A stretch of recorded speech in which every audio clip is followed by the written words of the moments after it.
Well, this season is quickly becoming a disaster for QPR. 2 months ago, top of the Form League. 8 weeks later, bottom of the Form League. And is it the contracts to blame? So many players not playing for the club next season, just not putting it in. We've got Jawad and Michael to run the rule over the shocker that was that first half at Stoke City, plus lots of angry tweets to go through as well. Plus, we're also looking at the Fair Play League. Where do QPR sit? And there you are maybe surprised at some of the results from that. And we're asking you, are you club or are you country when it comes to wanting success?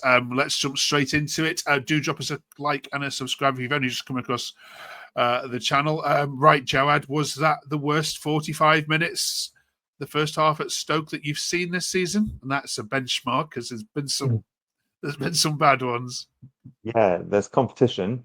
But yeah, what bothers me the most is they've had 2 weeks to prepare for this game. You know what you're going to get. You know what you're going to get at Stoke. You know what you're going to get from a Mark Robbins team, and they looked so underprepared for this game. It's unbelievable, really, how bad it was. And I'm starting to worry a little bit, if I'm honest. I think we all thought eight weeks ago, 1 point off the playoffs would have an exciting end to the season, but fixtures coming up, I've just got a little bit of panic in me now. I've never seen Marty so angry in a post-match interview either. Michael, he's got every right to be angry, though, hasn't he? From some of the players just not putting it in. Yeah, no, of course he does. But I do think he's partly to blame. Our poor run of form. I feel like he gets the selections wrong most weeks. I think the substitutions are too late in the game. They're strange substitutions as well. And I feel like that it's going to, the next 2 games we've got coming up with Cardiff and Oxford United are going to be really telling on how he puts the squad up against them. And Cardiff are on good form. And Oxford United beat Watford, I think, going for last. So it's going to be a worrying time, I reckon. So we'll see how they go. Lots of suggestions online as to why this is going wrong. One of them, Jawad, has been, I think you guys have said this as well of recent videos, that so many players are out of contract come 6 weeks' time. And, you know, you as a player yourself, when you're out of contract, you don't want to get injured because that affects whether you get a deal. So you don't put that tackle in, or you don't go in as hard. You think that's having an impact of what we're seeing? I think it has to have an impact. The back 4 yesterday, not one of them are contracted for next season. You've got players like Kenneth Power, who I think know that they aren't going to be there. Jimmy Dunn, who's expecting to get a bigger move, maybe. Morecambe Fox, who's probably really unsure and is thinking, is this going to be his final kind of contract, either with us or somewhere else? You got Cole back again, of that age where he's thinking, if I want 1 or 2 more years somewhere, can't get injured. And I think we've been in this position before as a club, where you can just see players kind of downing tools almost. And if there's a 50-50, some of them just don't go in. And no matter what they come out and say, I'm 100% sure it has an impact on how they perform. And if I'm honest, I don't really blame them. I think the club have let it get to this position again. So it's all on the club, if you ask me. Yeah. Well said. Let's have a look at some tweets. None of these are nice, Michael. Sorry. Want to ask you about what Ronnie said here. Ronnie says, without question, this bunch of QPR players are the absolute worst in the entire 49 years I've been a loyal R. There's no leaders on the pitch. Their attitude stinks. They're gutless cowards who accept defeat as the norm. They're not even up to an acceptable standard to play on Hackney marshes. King Adele says, with 9 first-team players out or suspended, the majority of them attackers, I don't know what we expected. Just bring on next season. And there's a few kind of just saying that. I mean, is this the worst QPR sort of standard that you've seen? I mean, you've got 49 years. I'm not sure you go that far back. No. I feel like we say that every season as of late. Even when we had the team with Joel Lynch, Jake Bidwell, and players like that, Joe Lumley, we slag that team off as much as we are with this team. The team's not great, but we only have ourselves to blame. I think like Jared was saying, we're letting players run down their contracts. They're half-assing every week. I think every fan wanted Jimmy Dunn to not leave to Sheffield United, and I think since the window's closed, he's been half the player he was before. Kenneth Parle is crap. Ronnie Edwards hasn't been great as of late. It's not great, but I've seen it before, and we say it every year that the team aren't great. Under Ainsworth, the team wasn't great, and we'd blame them. So I think the only shining light is that the team gets more stick now because a lot of us rate Cifuentes, and the manager's not really to blame. But I think now a lot of people are going to turn on him as well. Let's hope not. But Jeremy says here, it's not an isolated example, the Stoke game.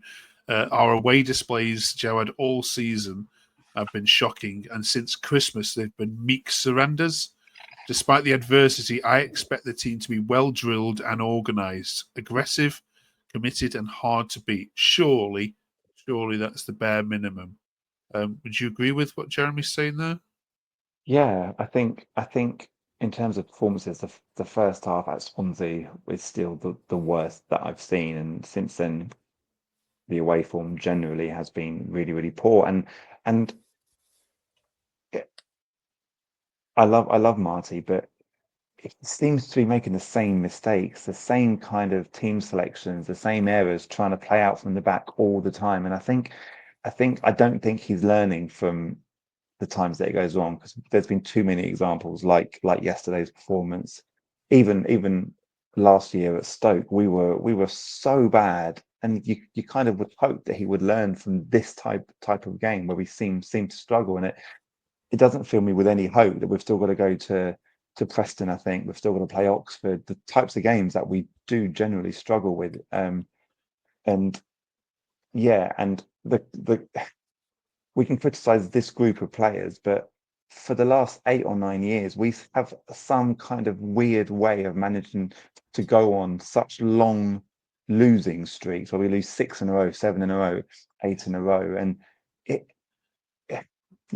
easy to blame the players, but 8 weeks ago, people were saying, I love this group of players. I love this group of players. So it's much, much, much deeper than that. And yeah, I just still think we've got enough just about to stay up, but there's part of me that is concerned that finally it has to catch up with you, and we've kind of scraped through the last few years really, and you just wonder if the season that we maybe least expected it 2 months ago, that it might just creep up. I mean, we look at the table. You are 15th, Michael. Okay, with what? I mean, between you and Derby, you've got Swansea, Portsmouth, Stoke, Oxford, Hull, Cardiff. 6 teams below you. But like you say, it's sometimes there's always that one side who just drops in there from nowhere because of form. And one tweet in particular I want to share was this one from Milstead on Movies. Typical QPR to give it everything versus the team at the top of the table and lie down for a team languishing towards the bottom. Improvements needed for Cardiff and Oxford, because if they both want it more, we are back in a relegation fight. 45 points is not going to be enough. Are you going to be back in are you in a relegation fight now? Yeah, we are. I think it would be naive to think that we're not in a fight. I think, like I said earlier, the next 2 games are going to be the most important games. We should be turning up against Cardiff and Oxford, but in typical QPR style, we won't, or we rarely do. But I'm hoping that I hope we get 6 points out of the next 2 games, and then we can relax and then rotate the squad, try out different tactics, and go into next season feeling more positive. But yeah, I think we are definitely in a relegation scrap for sure.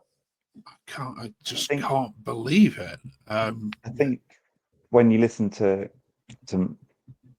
Marty yesterday as well, he firmly believes that we are in trouble, and he's asked the fans to turn up next week against Cardiff. And I think he realizes the importance. And what concerns me almost is, even if we do stay up going into next season, in this form, it does carry on. And last season, we ended it really well, and we still started the season badly. So I just don't think there can be much confidence in what's going to happen at the end of this season or next season.